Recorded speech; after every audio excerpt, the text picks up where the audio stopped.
आता राज्यासह देशभरात आणि जगभरात काय घडते बघूयात महाफास्ट 100 मधून।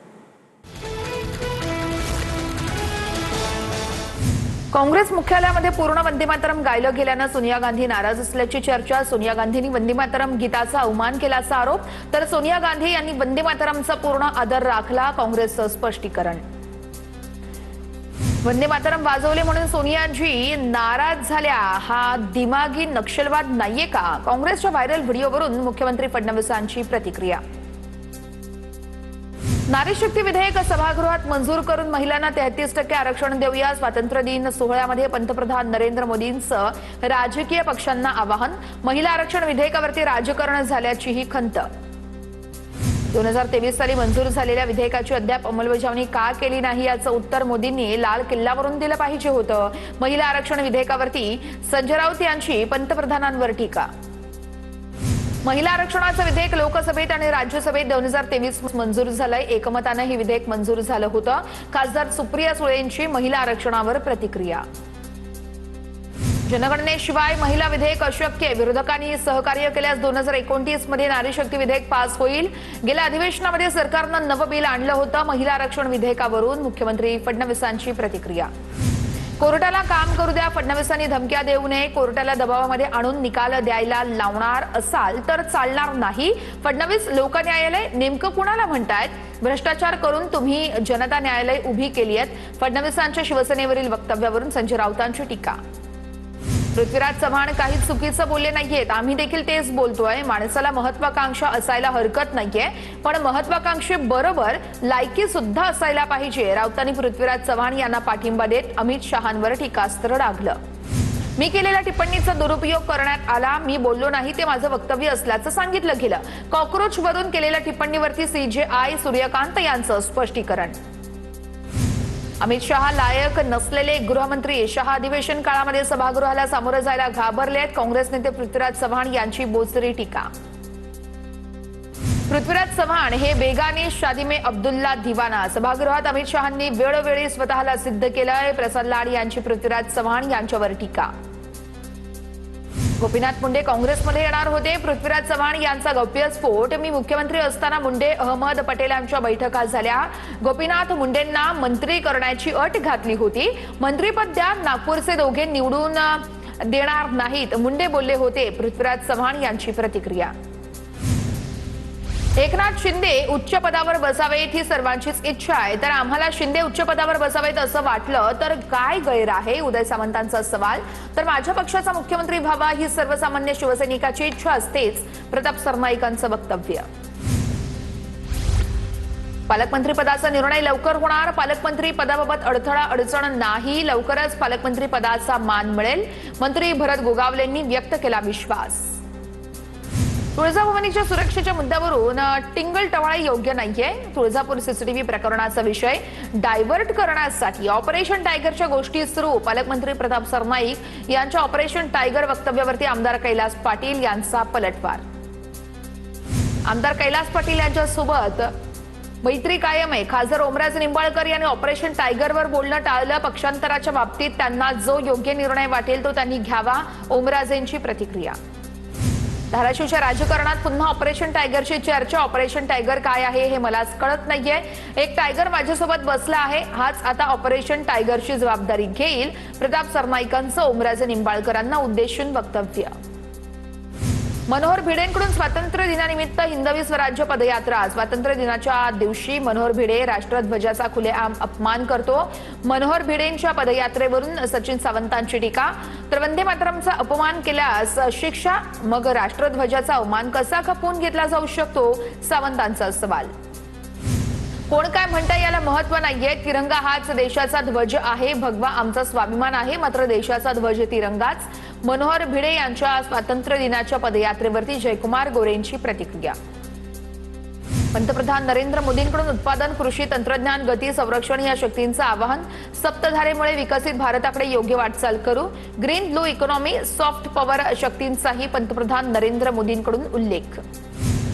काँग्रेसचं स्वातंत्र्य लढ्यातील योगदान कुणाला विसरता येणार नाही। मोदी स्वातंत्र्य लढ्याची बेईमानी करतायत। ज्यांचं वय 75 वर्ष त्यांनी सत्ता सोडून युवा शक्तीकडे सत्ता द्यावी। पंतप्रधान नरेंद्र मोदींच्या वक्तव्यावरती यावेळेस संजय राऊत यांची प्रतिक्रिया. अभिजित दिपकेंचं हिंगोलीमधील संतूक पिंपरीमध्ये स्कूल ठीक करो आंदोलन. तुटक्या खिडक्या बॅनरने शिंदेंच्या बॅनरने या ठिकाणी झाकल्याचंही समोर. दिपकेंनी शाळेतील वास्तव दाखवलं. शाळेच्या दुरवस्थेला सरकार जबाबदार आहे, दिपकेंचा आरोप आहे. अभिजित दिपकेंच्या स्कूल ठीक करो या अभियानाचं स्वागत. सरकारच्या कोणत्या कामात सुधारणा पाहिजे समोर आलं पाहिजे. अभियानाचा उद्देश टीका करणं एवढाच नसावा. अभिजित दिपकेंच्या अभियानावरती पंकज भोयर यांची प्रतिक्रिया. शिंदेचे आमदार शरद सोनवणेंची पत्रकाराला धमकी. 15 ऑगस्ट होऊ द्या, नंतर मी आणि ते आहेच. माझ्यावर पहिल्यापासूनच खूप कलम आहेत. शिंदेचे जुन्नरचे आमदार शरद सोनवणे यांची भर सभेत धमकी. नाशिकमध्ये राहुल गांधींचं स्वागत, मात्र त्यांनी नकला करणं बंद करावं. राहुल गांधींनी पक्ष संघटनेवर लक्ष द्यावं. पंतप्रधान नरेंद्र मोदी यांच्या नकलेवरून गिरीश महाजन यांचा राहुल गांधी यांच्यावरती निशाणा. तर राज्यातील काँग्रेस नेत्यांची 4 बाजूला महाजनांचा टोला. आदित्य ठाकरे चाकण एमआयडीसी मध्ये पाहणी करणार आहेत. उद्योगांचे देखील स्थलांतर थांबवण्यासाठी आदित्य ठाकरे उद्योजकांसोबत संवाद साधतील. आदित्य ठाकरेंची उद्योजकांसोबत बैठक, समस्यांची माहिती घेतली जाणार.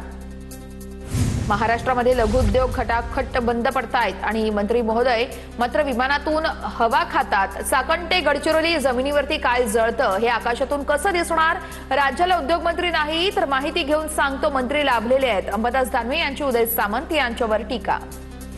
डोंबिवलीमध्ये श्रीकांत शिंदेंच्या राहिलेल्या भाजप पदाधिकाऱ्यांची दांडी. भाजपच्या गैरहजेरीमुळे महायुतीमध्ये पुन्हा धुसफूस असल्याची चर्चा. कुणीच भोळं राहू नये. राजकारणामध्ये आजचा मित्र कधी उद्याचा शत्रू होऊ शकतो. उद्याचा मित्र आजचा शत्रू होऊ शकतो. संजय गायकवाड यांचा गुलाबराव पाटील यांना सल्ला. नाशिकमध्ये सिंहस्थ कुंभमेळ्याचे 10 पैकी 8 कंत्राट राज्यातच आहेत. बहुतांश काम गुजरातच्या कंत्राटदारांच्या घशात घातल्याच्या आरोपानंतर स्पष्टीकरण. नाशिकच्या कुंभमेळ्यातील बनावट वर्क ऑर्डर प्रकरणी आरोपींना अटक केली. आरोपींचे माझ्यासोबतचे फोटो असला म्हणजे मी गुन्हेगार होत नाही. कुंभमेळ्याच्या बनावट कंत्राटावरती गिरीश महाजनांचं स्पष्टीकरण. जळगावच्या मुक्ताईनगरमध्ये रोहिणी खडसेंनी साप पकडल्याच्या व्हिडिओवरून शिंदेंच्या नगरसेवकाची वनमंत्र्यांकडे तक्रार. रोहिणी खडसेंमुळे धामण सापाला इजा झाल्याचा आरोप आहे.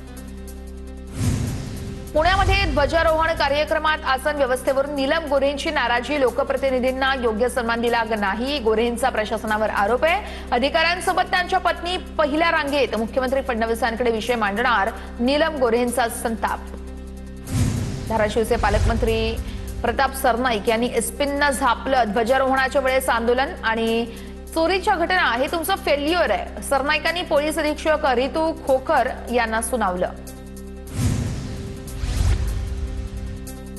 हिंगोलीमध्ये राज्यसभा खासदार रामराव वडकुतेंचा जिल्हा प्रशासनावर संताप. ध्वजारोहणाच्या वेळेस योग्य सन्मान न केल्याचा रामराव वडकुते यांचा आरोप आहे. 18 ऑगस्ट पासून मराठी न बोलणाऱ्या रिक्षा टॅक्सी चालकांवर कारवाई. मराठी न बोलणाऱ्या रिक्षा टॅक्सी चालकांना नोटीस पाठवणार. तर या वयात मराठी बोलणं शक्य नाहीये. अमराठी टॅक्सी रिक्षा चालकांची प्रतिक्रिया आहे. तर महाराष्ट्रामध्ये राहायचं असेल तर मराठी बोलावं लागेल अशी काही रिक्षा टॅक्सी चालकांनी प्रतिक्रिया दिली आहे. मुंबईतील ऑटो रिक्षा चालकांसाठी मराठी भाषा शिक्षणाचा आजचा शेवटचा दिवस आहे. ओशिवरा ते या ठिकाणी मनसे पदाधिकारी संदेश देसाई यांच्या वतीनं सुरू असलेल्या मोफत मराठी भाषा वर्गासाठी ऑटो चालकांची मोठी गर्दी बघायला मिळाली आहे. माजी नगरसेविका नर्मदाताई वैती यांचा शेकडो कार्यकर्त्यांसोबत भाजपात पक्षप्रवेश. वैती यांनी मागील झालेल्या शिवसेनेतून निवडणूक लढवली होती. तसेच शिवसेना शहर संघटक प्रसाद सुर्वे यांचा देखील पक्षप्रवेश झालेला आहे.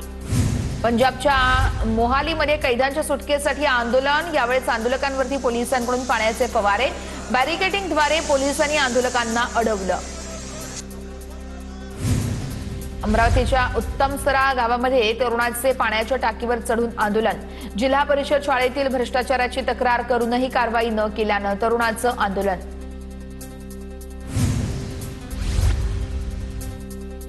गडचिरोलीमध्ये एमआयडीसी आणि विमानतळ जमीन अधिग्रहणाविरोधात शेतकऱ्यांचे चरखे पे चर्चा हे आंदोलन सुरू आहे.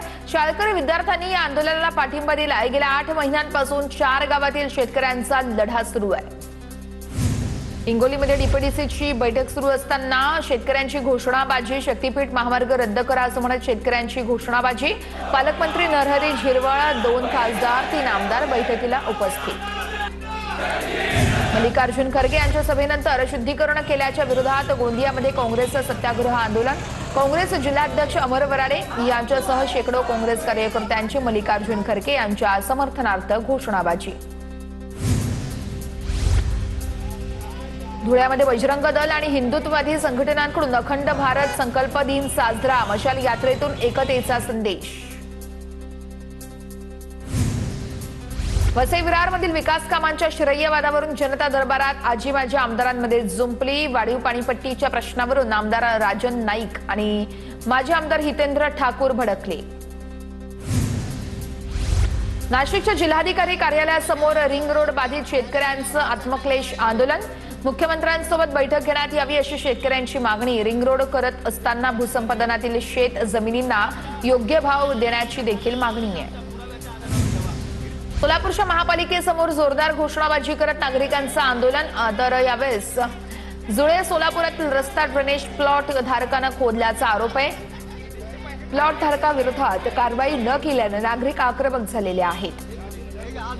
स्वातंत्र्य दिना दिवशीच केडीएमसीची धडक कारवाई आहे। डोंबिवलीतील नामांकित जिमी हॉटेलच्या टेरेसवर शेडवरती हातोडा। कारवाईसाठी मोठ्या प्रमाणामध्ये पालिका अधिकारी, कर्मचारी आणि पोलीस बंदोबस्त तैनात। ग्रामपंचायतने ग्रामसभा घेतली नसल्यानं गावातील नागरिक आक्रमक। अमरावती जिल्ह्यातील पळसखेड गावातील प्रकार, ग्रामसेवक, सरपंच कोणीच न आल्यानं नागरिकांनी या संपूर्ण ग्रामपंचायतीला कुलूप लावलं। स्वप्नील लांढे, उमेश तागुंदे नंतर आता एका महिलेचा व्हिडिओ सोशल मीडियावरती व्हायरल। मोनाली विधाते नावाची महिला रुग्णालयामध्ये जाऊन रुग्णांच्या कपाळी कुंकू लावून आजार बरा करत असल्याचा दावा केला जातोय आणि या महिलेचा सध्या सोशल मीडियावरती व्हिडिओ मोठ्या प्रमाणामध्ये व्हायरल होतोय। अमरावतीच्या डोमा आश्रमशाळेतील भूतबाधेच्या अफवेचं गूढ उलगडलं। 6 विद्यार्थिनींना मानसिक तणावाची लक्षणं असल्याचं वैद्यकीय तपासातून समोर। तर 6 विद्यार्थिनींमध्ये सतत रडणं, भीती, उदासपणा, विस्मरण आणि शारीरिक तक्रारींची लक्षणं आढळली आहेत। मुलींच्या लक्षणांचा व्हिडिओ TV9 मराठीच्या हाती आलेला आहे। नाशिकच्या तपोवनमधील वृक्षतोडीला 8 डिसेंबरपर्यंत ब्रेक असेल। वृक्षतोडी विरोधात राष्ट्रीय हरित लवादातील सुनावणीमध्ये वृक्षतोडीवरती निर्बंध कायम आहेत। महाराष्ट्राच्या रस्त्यांमुळे मला लाज वाटली। गुजरात सोडल्यानंतर महाराष्ट्रातील रस्त्यांची स्थिती फारच खराब आहे। नंदुरबारमधील रस्त्यांच्या परिस्थितीवरून मंत्री हसन मुश्रीफ यांची नाराजी। कोल्हापूरमध्ये ठाकरेंचे शिवसेनेचे नेते संजय पवार यांच्या घराबाहेर पोलिसांचा मोठा बंदोबस्त। शहरातील 100 कोटींच्या रस्त्याच्या मुद्द्यावरून ठाकरेंची शिवसेना आक्रमक। रस्त्यांच्या कामांच्या चौकशीसाठी यावेळेस मंत्री प्रकाश आंबेडकर यांना काळे झेंडे दाखवण्याचाही इशारा देण्यात आला होता। नंदुरबारच्या तापी बुराई योजनेच्या भूसंपादनावरून शेतकरी आक्रमक। मोबदला कसा देणार याच्या लेखी आश्वासनाची मागणी। मोजणीची नोटीस न दिल्यानं भूसंपादन प्रक्रियेवरती शेतकऱ्यांचा आक्षेप आहे। 2 दिवसांच्या विश्रांतीनंतर भंडाऱ्यामध्ये पावसाची हजेरी। जोरदार पावसामुळे यावेळेस शेतकऱ्यांना मोठा दिलासा मिळालेला आहे। वाशिम कृषी उत्पन्न बाजार समितीमध्ये सोयाबीनच्या दरात घसरण। आठवडाभरामध्ये सोयाबीनचे दर 500 रुपयांनी घसरलेत। गोवर्धन पांदण रस्ता पावसामुळे जलमय झालाय। रिसोड तालुक्यातील दापोरी खुर्द या ठिकाणी शेतकऱ्यांना पाण्यातून वाट काढत शेतात जाण्याची वेळ आली आहे। रस्त्याची कायमस्वरूपी दुरुस्ती आणि मजबूतीकरण करण्याची मागणी केली जाते। जालन्याच्या घनसावंगीतील राजूरकर कोठा या गावात रस्त्याची दयनीय अवस्था झालेली आहे। शालेय विद्यार्थ्यांना शाळेत जाण्यासाठी चिखलातून वाट काढण्याची वेळ आलेली आहे। अंत्यसंस्कारासाठी वाहत्या नदीतून ग्रामस्थांचा जीवघेणा प्रवास सुरू आहे। जळगावच्या 40गाव मधील खडकी बुद्रुक या ठिकाणचा प्रकार आहे। कमरेइतक्या पाण्यातून मृतदेह घेऊन जाण्याची नागरिकांवरती वेळ आलेली आहे। नाशिक पुणे महामार्गावरील सिन्नर परिसरामध्ये ठिकठिकाणी मोठे खड्डे पडले आहेत। लाखो रुपयांचा टोल भरूनही वाहन चालकांना खड्डेमुक्त रस्त्याची सुविधा नाहीये। खड्डे चुकवण्याच्या नादामध्ये अपघातांचं प्रमाण मोठ्या प्रमाणात वाढलेलं आहे। पुण्याच्या भोर ते शिरवळ मार्गावरील रामबाग परिसरात रस्ता चिखलमय झालाय। रस्त्याच्या काँक्रिटीकरणाचं काम सुरू असल्यानं रस्ते चिखलमय होत असल्याचं चित्र आहे।